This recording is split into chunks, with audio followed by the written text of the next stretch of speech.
an interesting sort of email conversation with a friend of mine who was coming to the show late. He says, "Alan, I'm having a hard time with this show. I can tell the craft is great. It looks wonderful. The performances are great. I just can't sort of reconcile this man, Walter White, who seems like a good guy at the start of the series, doing all these horrible things."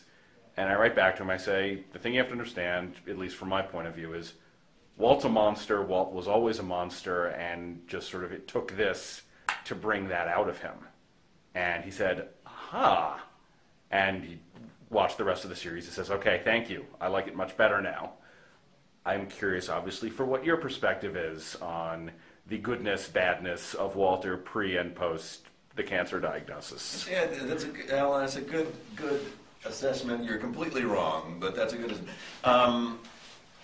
Being the person who's playing him, yeah, you never approach, even if you're playing a clear-cut villain, yeah, you never approach him as, I just like to be evil. You always have to try to find the humanity of the man. Yeah.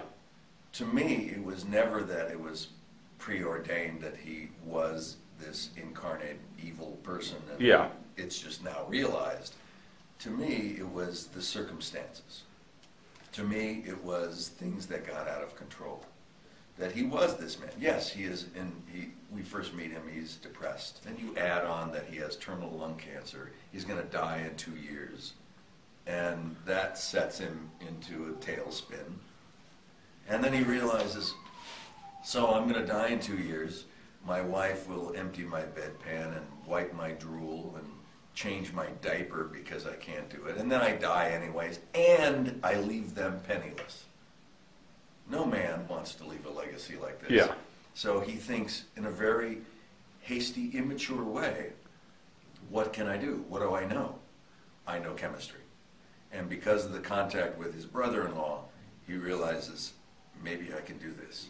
Maybe there's a way that I can just be selfish for 3 months, yeah, and then die, and then do something for my family. Yeah. That's the point. That's the plan. Yeah.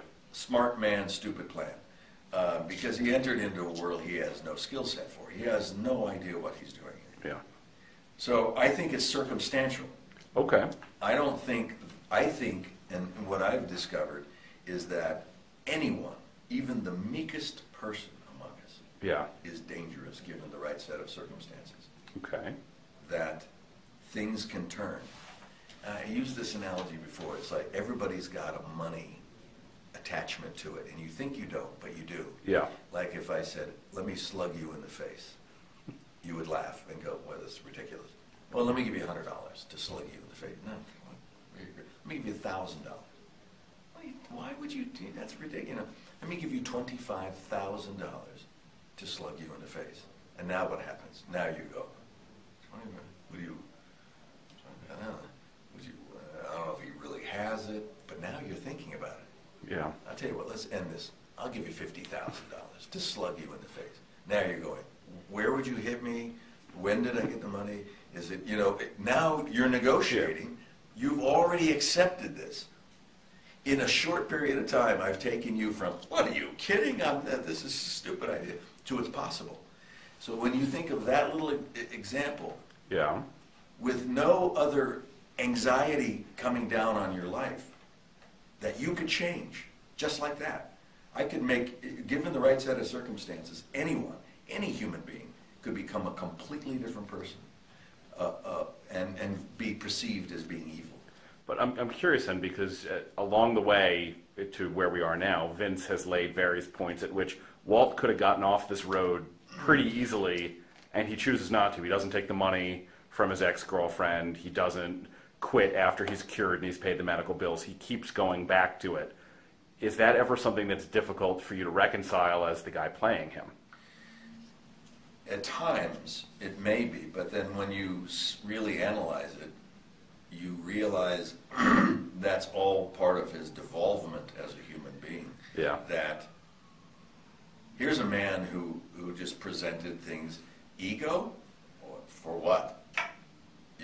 Yeah. Being pompous or avarice. Well, there was never an opportunity.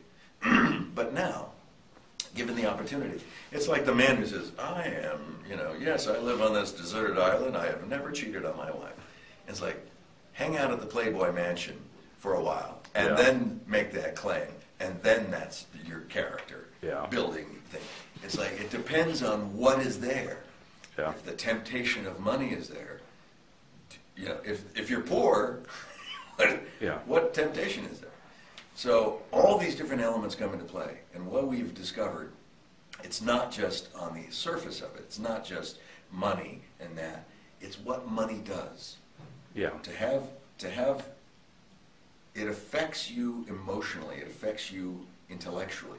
To have a pocket full of money for the first time in his life, Walter White feels powerful. Now, Walt has had to do a lot of, obviously, awful things over the course of the 3 seasons people have seen.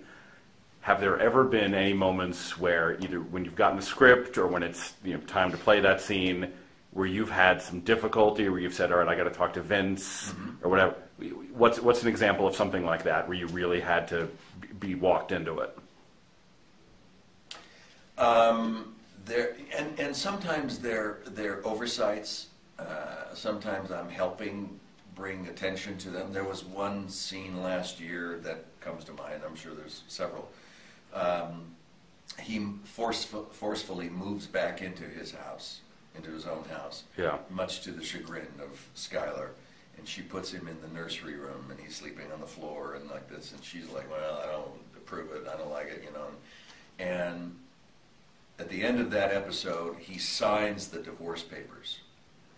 Well, there was a scene, 2 scenes in that.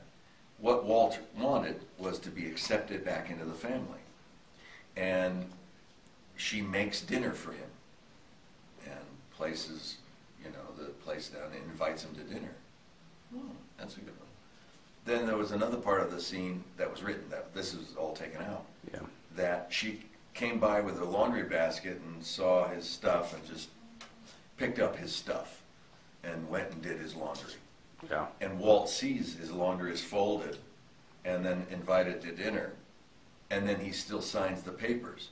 And I said, why would he do this? Why would he do this if if he sees signs that she's starting to allow him back into their lives? And it was an aha, that's good, just cut it. So it made much more sense that nothing was going to change, that she was still feeling this way emotionally toward him. And so then it made sense to me that he'd sign the papers and leave the house. Okay. All right, last one. It seemed like last season, for a large chunk of the season, Walt was trying very hard to be Walter White and not to be Heisenberg, and had been sort of emasculated by Skylar and Gus and all of that. And then in the last couple of episodes, he kills the 2 guys to save Jesse. He concocts the plan to kill Gale. You get that great scene in the laundromat where you get the upper hand with Mike. Did you miss Heisenberg? I did. I love playing that guy. That's his alter ego, and he's a man of strength and determination, and he's emphatic about what he wants and Walter White is the human element of him, and he is full of anxiety and doubt and concern, and so it's fun to kind of flip. But I think, like you said, Heisenberg, a part of Heisenberg has always been there. Yeah. But never realized. It's as if there's all these different seeds within a human being, but if they're not watered and given some form of sunshine, they're not going to grow. So Walter started to nurture that part of him earlier on because he needs to. He needed to develop a skill set that kept him alive. He needed to start thinking like a criminal, or else he'd be dead. And he's a smart enough man to know that. So that was what was the nurturing of Huge that. fan. Hi, Diana. Nice to meet you. I am obsessed. I'm obsessed with you and your show. Thank you. I am obsessed with you and your show. You're probably the best actor on the planet. Well, I'm sorry? You are the best actor on the planet. I'm hard of hearing. Could you repeat? No, I'm sorry. Thank you. Why do you think your show is done so well? Because, I mean, the whole concept is kind of weird. You know, a father's a drug dealer and he's dealing with cancer. But why do you think it's done so well? I think ultimately it has to be relatable to people. They see this guy who struggles initially to do the right thing. He's dying of cancer. He has to have a second job for his special needs son. He wants to provide for his family. These are honorable things. It's just that he happens to make poor decisions in order to attain those goals. And once you compromise your moral soul, you're lost. And that's what happened to Walter White. What do you think about your luck tonight? Do you feel like it's going to... I feel lucky. You think you're going to win? I feel very lucky. A lot of women have been allowing me to grab their breasts in a sign of good luck. Okay. You know, it has brought all the way down the red carpet. They've been saying, go ahead. Okay. And it brings terrific luck to anybody who, no. I'm not telling you to grab my boobs. And also, I want to know, like, your first Bryan job... Cranston won and was arrested this afternoon. My friends would be really happy because all my friends are obsessed with your show. Oh, please. So I want to know, what was your first job in Hollywood, looking back? I mean, you're so successful now, but when you look back...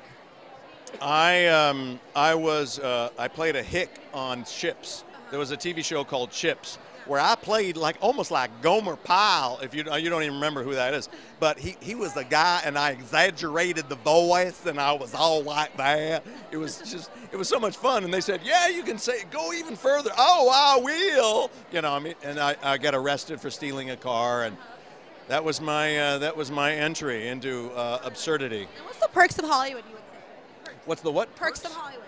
Being a celebrity. You know what's odd is that when you first start out, you're broke as anything. You scrape nickels together in order to pay your rent.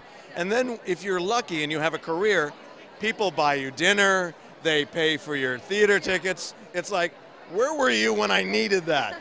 It's odd. It's weird. It's like lopsided and backwards. And downsides of being famous. Personal freedoms and independence. Yeah. So I know you have to go. It's a luxury. It's a lovely problem to have. Okay, awesome. I know you have to go, but I want to take a picture with you. Tweet for our Twitter, Nora. Twitter photo. I won't let you touch my boobs, but how about my hand for good luck? Good luck.